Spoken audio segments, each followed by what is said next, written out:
Chapter 20. Vix. JR stood so that he was the only thing in her field of vision. You're looking as tantalizing as ever.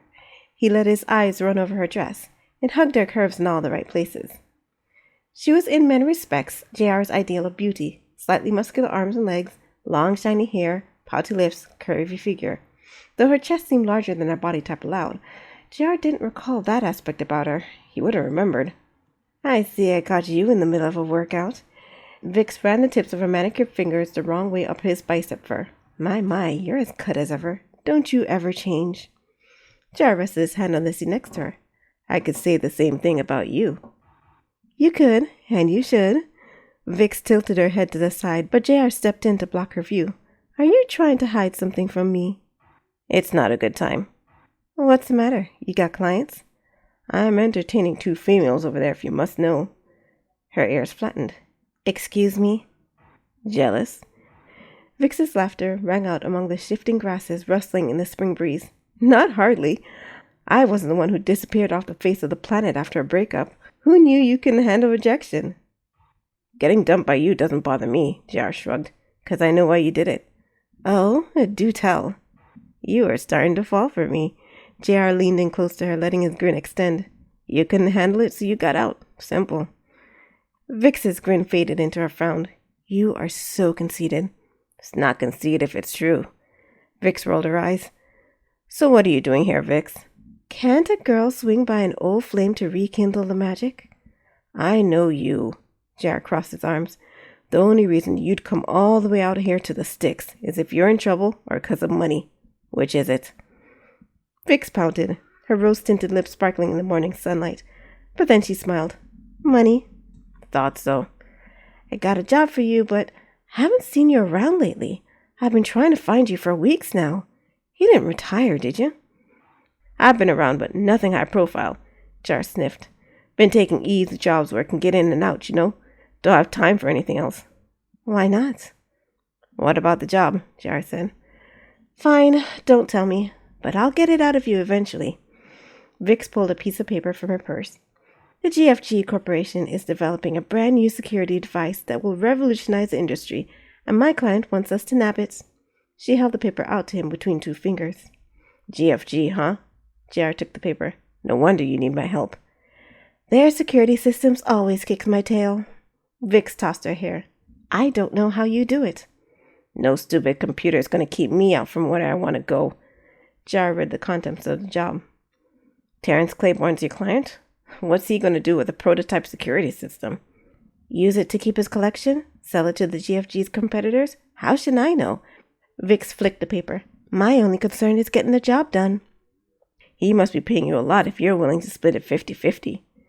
Vix sputtered. 50? No. We'll split it 80-20. JR raised an eyebrow. Okay. How about 70-30? JR pressed his lips together. Vix growled. 65-35, and that's my final offer. Fine, but only 'cause you're so cute. JR flashed a toothy grin at her. You golden-tongued rogue, you. Vix tucked her hair behind her pointed ears. So when should I... Who is that? Huh? JR swung around. Xena stood beside him, staring at Vix in wide-eyed awe. Her mouth hung open, fit to catch flies, as his mother used to say. Kid, what are you doing here? JR tried to shove her back. I told you to stay. But she sidestepped him. Wow. She blinked as if clearing fog from her eyes. You're beautiful. Vix started, but then smiled. Whoever she is, she's got good taste. And what's your name, sweetheart? Xena? Her eyes wandered down to Vix's chest. They lingered there for a moment longer, before turning to her own. Vix chuckled.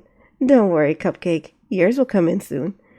JR cleared his throat to interrupt. He didn't want Xena looking up to someone like Vix. All right, kid, back over. Excuse me, miss? Catherine squeezed behind JR's arm. Vix took a step back. Another one? Not you two. JR smacked his forehead. Get back over there, both of you. But I want to ask her a question. Catherine opened her eyes wide. JR turned away. He'd learned not to make eye contact when she was making that face. Let her ask, JR, Vix said.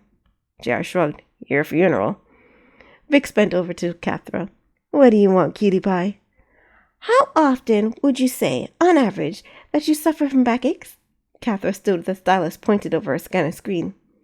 Vix cocked her head. I don't suffer from backaches. Catherine studied her for a moment. Impossible! You must be incapacitated most of the time. What? Vix turned to JR. Don't ask me, JR said. According to my books, women with large, Catherine paused to search for the right word, chests, often suffer from back pains because their back muscle can't handle the strain, and yours are substantial. Excuse me, Vix said. Enough, Catherine. JR shoved her behind him. But Mr. JR, I'm curious. Catherine turned her big eyes to him. It's your job as the adult to encourage and facilitate my quest to satisfy my scientific curiosity. Take your scientific curiosity and get back over there. Pack up your stuff. We're leaving. JR shoved her to the hill. You too, kid. Aw, I never get to meet your friends, even though you have to meet mine, Zena grumbled. She caught Catherine's hand and pulled her along. But I'm not done scanning her, Catherine said, dragging her feet. Get out of here. JR kicked the ground, sending glass flying. He watched them climb the hill. Sorry about them. So, Vix raised an eyebrow at him. You're entertaining 2 females, huh? It wasn't a lie. Not my fault if you got your head in the gutter. Where'd they come from? Vix's ferocious grin returned. Some girl finally cornered you and forced you to take 'em? You paying child support and all that jazz? Sure. JR held up the paper Vix had given him. I'll give you a call and let you know when we're going to do this. Aren't you going to tell me where you got those brats? You seem to have come to your own conclusion already. It was a joke. Anyone to see they got no wolf blood in 'em? True. Then where'd you get them? Some things are better left unsaid. Zena and Catherine appeared over the hill again with all their things. They loaded them onto JR's speeder and got onto the platform. I'll give you a call. JR mounted his speeder. Wait a minute. Vix caught the handle of his speeder. You're not going to tell me? Bye, Vix. JR took off, knowing she'd let go before she got hurt. JR, don't you leave me in the dark! Vix sprinted after the speeder, but soon got left behind. Her voice carried over the open meadow. He heard her cursing him until he left her behind. It's too easy with her. Wow, she can curse. Zena's eyes widened as her ears fell. I've never even heard some of those words before. JR glanced at Zena as she watched where they had left Vix. He'd have to take the long way around to get home, in case Vix tried to follow him. Ha! My scan is done. Catherine lowered her scanner. I figured out why she doesn't suffer from backaches. Why? Zena turned to her sister. My scans show extensive surgery in the chest region. Catherine gave a mischievous grin. Fairly recent. Zena gasped. They're fake? The two dissolved into giggles. Does it even matter that I'm here? JR bellowed. They clapped their mouths shut. Sorry, Mr. JR. Zena hugged her head and Catherine concurred. JR nodded. Finally, he had the upper hand as the adult here. It's about time he got some respect. A snicker escaped him. The two girls looked up at him. No, he couldn't lose it. Not here. They would never. Another snicker jumped out of him, followed by a chuckle. He burst into laughter. No wonder she looked different from the last time I seen her, he said between breaths. I can't believe you scanned for that.